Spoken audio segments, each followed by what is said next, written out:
This is Small Biz Spotlight, featuring up-close interviews with small business leaders and entrepreneurs across America.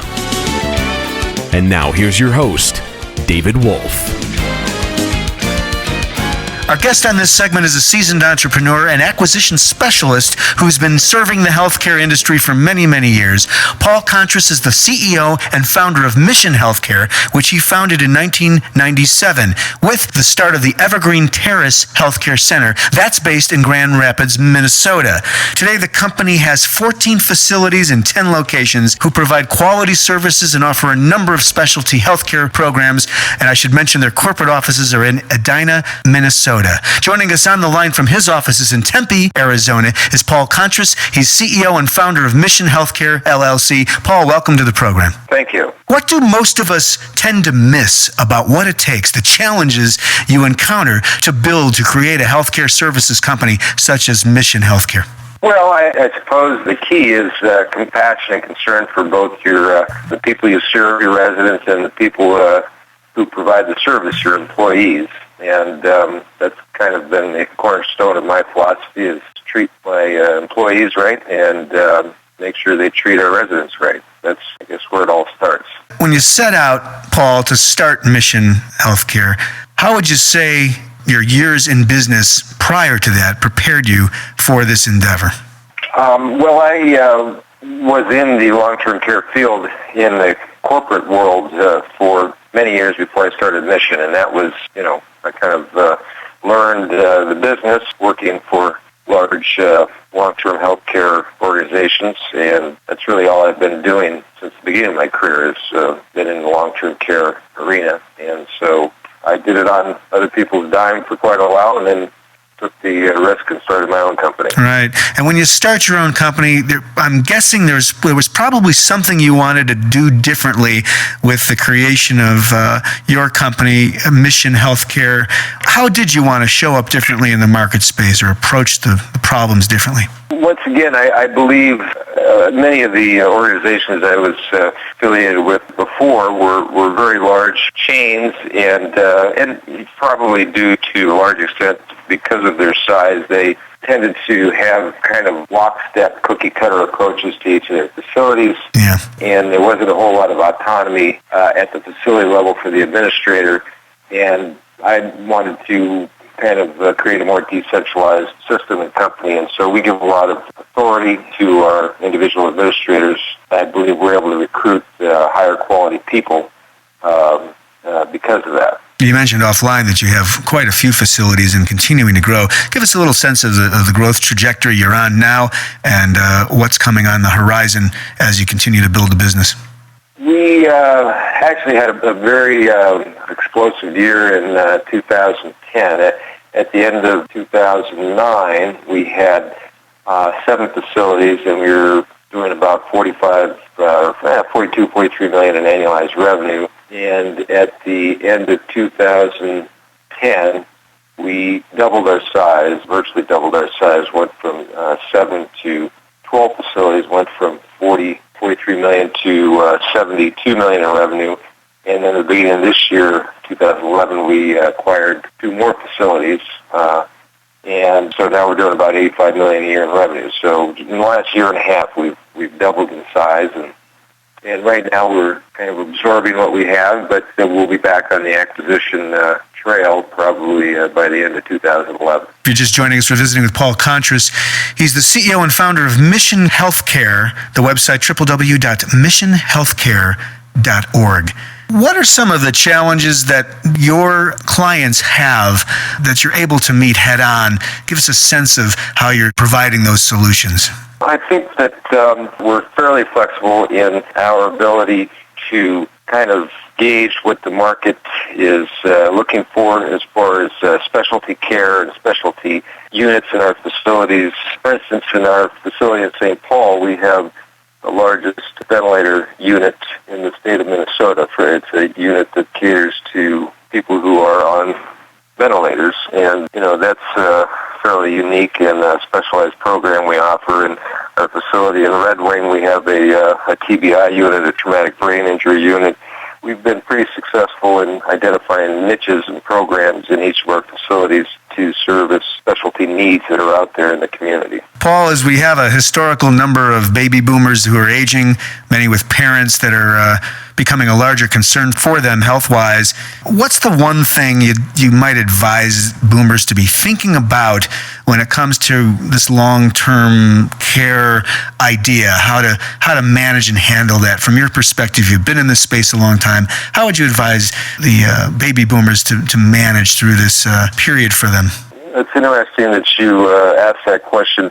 One thing my chief operating officer and I have done is we've started a company called Wellsion. Wellsion is they're fitness centers for people over 50. We're going to be franchising those companies, and basically we think it's critical for people in their advancing years to maintain their physical fitness, along with diet, of course, but one of the leading causes of death for people over 85 is falls. People fall down, and it leads to other complications, and also just healthcare costs in general are very high for people in those age categories.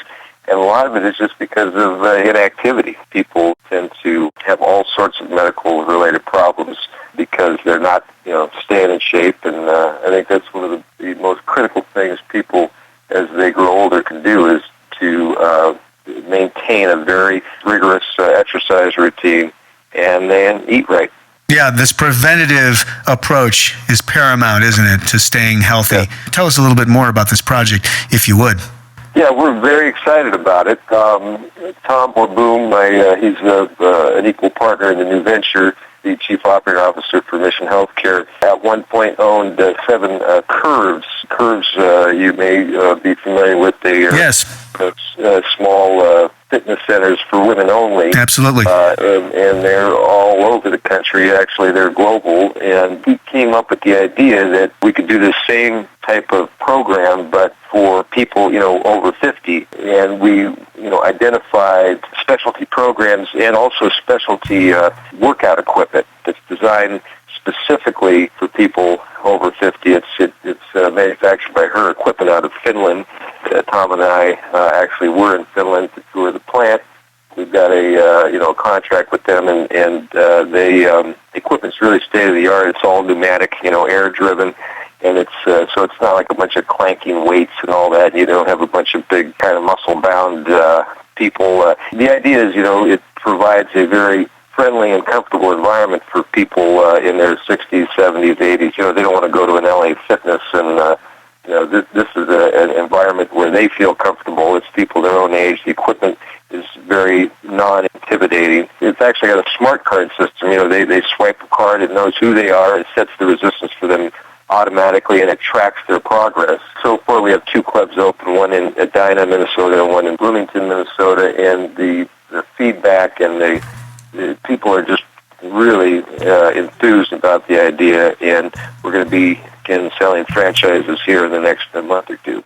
Well, I love the idea, 2 themes there. One is the social and emotional care or environment that you're creating for this population, and that's critical. They want to be comfortable, first of all. This is not an easy part of one's life to step into for some people, and they want to feel like they're at home when they visit your facilities. And the other is this technology, the ability to track the performance, the progress of the clients that you serve. That's very interesting. Yeah, we're very excited about it. I wanted to switch gears a little bit. Within the framework of your website, I caught onto a theme about communities, and this might be something that really started early, I'm guessing, in 97 when you set out to start the company. There's a community theme to the way you've been growing the company. Do I have that right? And talk to us a little bit about that part of the philosophy. One of the principal thrusts of our kind of operational aspirations in the facilities is to create it's not totally unique to Mission. It's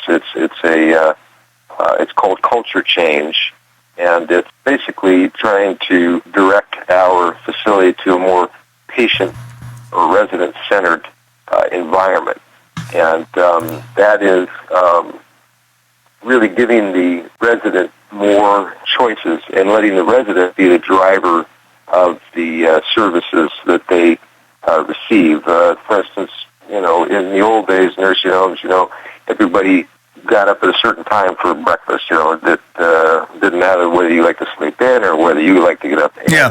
And now it's more, it's their choice.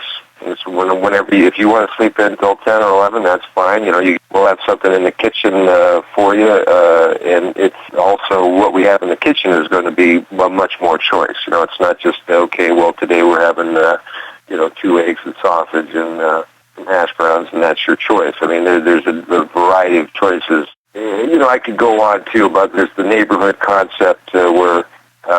We're trying to create more of a neighborhood feel in each of the facilities. Like different sections will be different neighborhoods, and make it feel more like the people providing the care are not so much nurses and nurse aides, but people in the they're your friends and people in the community, and you can create that kind of community connection with the other residents in your neighborhood. Right. Really taking the institutionalness out of the environment for them, so they feel like it is in fact a home and a community of friends. Exactly. Yeah, no, it's beautiful. And so I imagine it extends into the architecture. You mentioned the layouts of these facilities are addressing that. You can theme areas like neighborhoods. It's very cool. I caught on that as I was looking through your materials. I found that fascinating. And with the population aging as it is, I think this is going to be more and more something people expect. The other thing that I think is extraordinary is the idea of the customized model, the client-centrics that you're bringing to all of this. Yes. Great stuff. You've mentioned that you've been acquiring other facilities and bringing them up to your standards as you expand the company. Do you think you'll continue down the acquisition post? Will it be mixed with organic growth? Tell us a little bit about what's on the horizon for you. You're right. There will be both.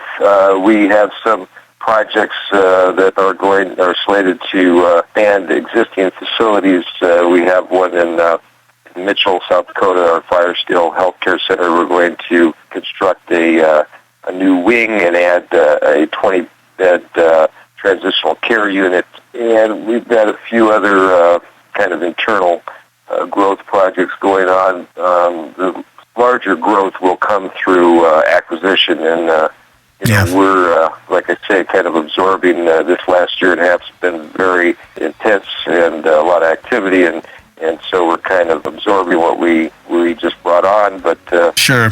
By the end of the year, we'll be back looking for facilities to acquire. Excellent. He is Paul Contris, the CEO and founder of Mission Healthcare. The website, one and the same, www.missionhealthcare.org, just like it sounds. Paul, thanks so much for joining us on the program. Thank you. You've been listening to Small Biz Spotlight, up-close interviews with small business leaders and entrepreneurs across America. For more information about our guests or to subscribe, visit smallbizamerica.com.